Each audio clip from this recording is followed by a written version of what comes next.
Bonjour à tous. Dans cette nouvelle série de vidéos, on va s'intéresser, une fois n'est pas coutume, à un livre d'histoire, donc Le fromage et les vers de Carlo Ginzburg.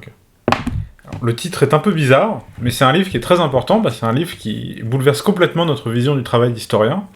En effet, le héros du fromage et les vers, ce n'est pas un roi, un pape, ou un autre personnage de ce qu'on appelle la grande histoire, c'est-à-dire l'histoire des grands événements. Non, le personnage principal du fromage et les vers, c'est un meunier, c'est-à-dire un paysan qui fabrique de la farine en utilisant un moulin. Il s'appelait Menocchio et il vivait dans la région italienne du Frioul au XVIe siècle.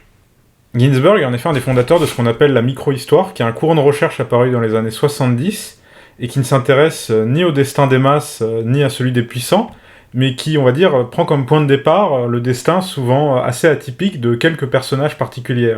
La micro-histoire pose des questions absolument fascinantes sur ce qu'est la discipline histoire, et ce sera donc le sujet de la prochaine vidéo. Aujourd'hui, je vais me contenter de raconter le destin de cet homme exceptionnel qui était Menocchio, et dire que c'était un homme exceptionnel, c'est pas du tout une exagération, parce que des gens de son niveau, il y en a peut-être 1 sur 1 million. Mais qu'est-ce ce petit meunier italien qui a vécu presque toute sa vie dans un petit village de moins de 1000 habitants, peut-il avoir de si exceptionnel ? Comment même on peut avoir des informations sur la vie d'un particulier qui vivait il y a plus de 400 ans ?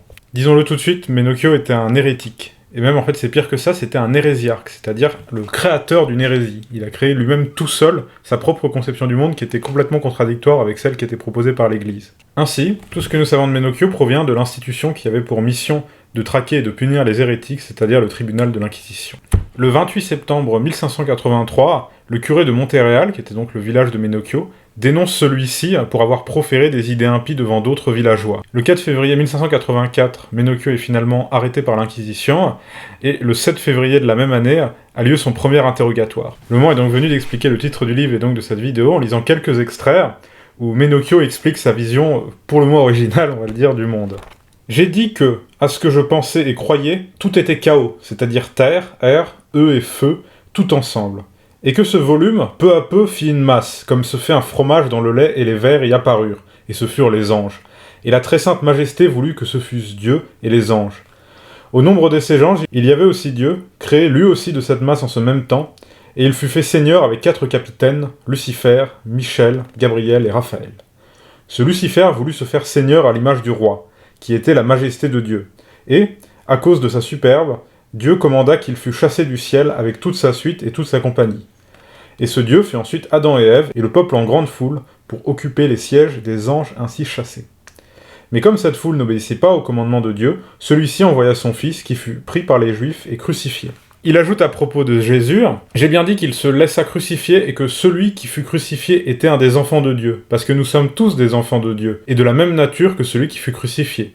C'était un homme comme nous autres, mais de plus grande dignité, comme, pour ainsi dire, aujourd'hui le pape qui est un homme comme vous, mais plus digne par ce qu'il peut faire. Et celui qui s'y crucifié est né de Saint Joseph et de la Vierge Marie. » Face à ces déclarations pour le moins originales, les prêtres en charge du procès se sont d'abord demandé si Menocchio était fou. Néanmoins, il apparut rapidement que non seulement Menocchio avait toute sa tête, mais qu'en plus ce petit paysan du Frioul avait beaucoup d'autres choses à dire. S'il était encore un peu hésitant lors de son premier interrogatoire, il se lâche complètement le 28 avril sous la pression des inquisiteurs.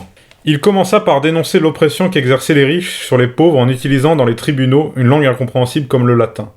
Je pense que le fait de parler latin est une façon de trahir les pauvres, parce que dans les procès, les pauvres gens ne comprennent pas ce qui se dit, et ils sont roulés. Et s'ils ont 4 mots à dire, ils ont besoin d'un avocat.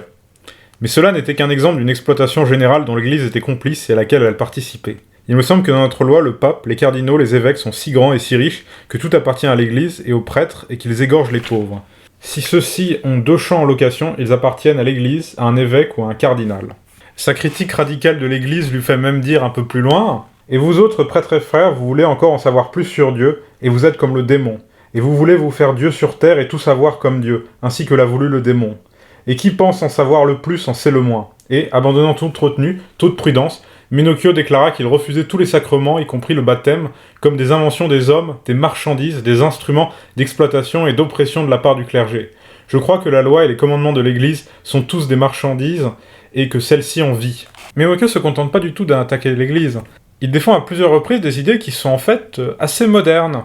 Notamment, il défend une très grande tolérance en matière de religion dans ce passage tout à fait extraordinaire.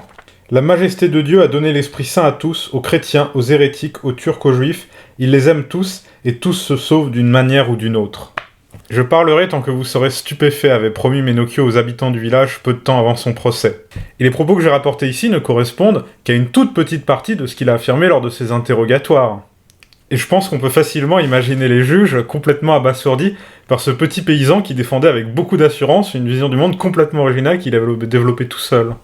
Finalement, le 17 mai 1784, Menocchio est déclaré à l'unanimité du jury non seulement hérétique, mais même hérésiarque. Il est ainsi condamné à abjurer publiquement toutes les hérésies qu'il avait soutenues, à accomplir diverses pénitences, à porter toujours l'habit marqué de croix en signe de pénitence, et enfin surtout il est condamné à la prison à perpétuité, à la charge de sa famille. En 1586, à peu près 2 ans en prison, il présente une supplique à l'évêque et à l'inquisiteur local, dans lequel il demande pardon, reconnaît ses erreurs, et demande à être libéré pour pouvoir subvenir aux besoins de sa famille. Après avoir interrogé le gardien de la prison et Menocchio lui-même, les 2 ecclésiastiques décident de commuer sa peine, et il peut enfin sortir du cachot. C'est maintenant pas là que s'arrête l'histoire de Menocchio, car malgré son repentir apparent, il n'avait pas du tout abandonné ses anciennes idées. C'est juste qu'il se faisait plus discret à propos de ces dernières.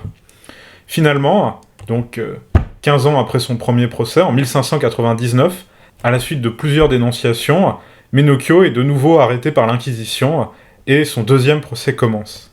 Menocchio, déjà vieux et abandonné par ses enfants, n'essaye pas vraiment de se défendre, et s'il est moins vif que lors de son premier procès, il maintient quand même la majorité de ses hérésies. Finalement, en septembre 1599, Menocchio est condamné à mort comme hérétique, et exécuté dans les mois qui suivent. C'est tout pour cette vidéo, j'espère qu'elle vous a plu. Dans la prochaine vidéo, comme je disais, on va s'intéresser vraiment à ce qu'est la micro-histoire à partir de ce livre, et en quoi elle change complètement notre vision de ce qu'est l'histoire, en tant que discipline.